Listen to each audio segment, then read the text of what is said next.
And views की headlines मुलाहिज़ा फरमाएं। हुकूमत सिंध ने doctor Ejaz Ahmed Mangi grade BPS-19 senior medical officer civil हस्पताल खैरपुर का तबादला बहैसियत एडिशनल मेडिकल सुपरिंटेंडेंट के MC सिविल हस्पताल खैरपुर में तबादले का हुक्म जारी कर दिया।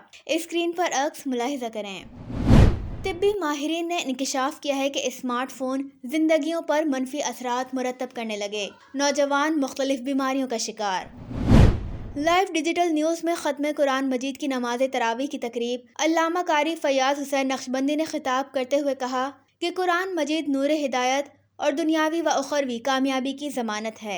जबकि तरावी में हाफिज़ मोहम्मद मिनहाजुद्दीन हाफिज़ मोहम्मद इरशाद ने तरावी की इमामत की। इस मौके पर ली गई फुटेज स्क्रीन पर मुलाहिज़ा करें। सीनियर सहाफ़ी नईमुद्दीन ने बहैसियत मेहमान खुसूसी शिरकत की। मस्जिद नबवी में 4000 से ज़ायद मर्द व ख़वातीन की एतकाफ़ में शिरकत। फैज़ान मदीना कराची में 7000 मोतकिफ़ मौजूद हैं। महकमा सेहत सिंध को करप्ट PPHI के सुपर्द करने पर सिंध डॉक्टर्स इत्तेहाद की तशवीश। डॉक्टर मोहम्मद अली थल्लो ने सवाल किया है कि महकमा सेहत PPHI जैसी तंजीम के सामने मजबूर क्यों है। अब आप आज की हेल्थ न्यूज़ एंड व्यूज़ की तफसीलात मुलाहिज़ा फरमाएं। हमदर्द यूनिवर्सिटी की एक तहकीकी रिपोर्ट के मुताबिक नौजवानों में हद से ज़्यादा स्मार्टफोन इस्तेमाल करने की आदत और तन्हाई में सोशल मीडिया का बढ़ता हुआ रुझान उनकी समाजी ज़िंदगियों में तेज़ी से मनफी असरात मुरतब कर रहे हैं। 18 साल से और इससे ज़ायद उम्र के नौजवान गैर महसूस तौर पर शिद्दत से इस बीमारी में मुब्तला हो रहे हैं। सिंध डॉक्टर्स इत्तेहाद के सरबराह डॉक्टर मोहम्मद अली थल्लो PPHI नामी मशकूक मुतनाज़ा तंजीम के बारे में क्या बता रहे हैं, वो आप भी समाअत फरमाएं। हेल्थ डिपार्टमेंट ने अपनी सारी जो हेल्थ फैसिलिटीज़ हैं, जो हॉस्पिटल्स हैं, जो बेसिक हेल्थ यूनिट्स हैं, जो RHCs हैं, उनको एक तरह से बेच दिया है। एक तरीके से उनकी सारी अथॉरिटीज़ को, उनके सारे जो पावर्स हैं, उनको उन समेत उन्होंने कुछ NGOs को बेच दिया है।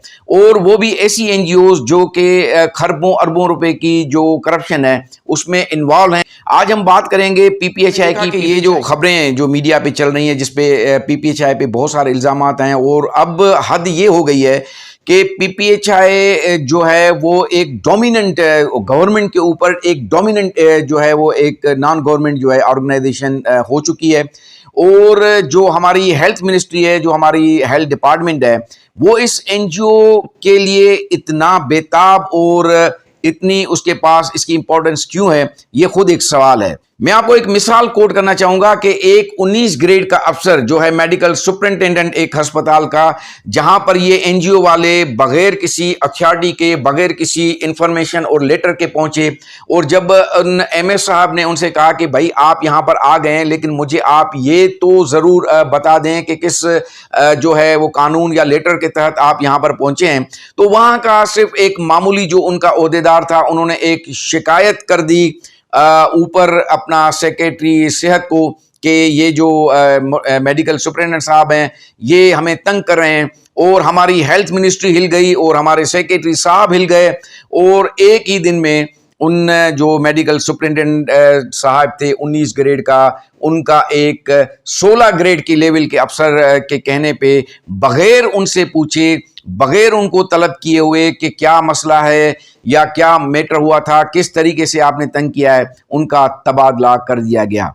तो ये जो प्राइवेट सेक्टर है वो किस तरीके से गवर्नमेंट के जो हमारे अफसरान हैं या गवर्नमेंट का जो पूरा जो एक सेटअप है उस पर किस तरीके से हावी हो सकता है।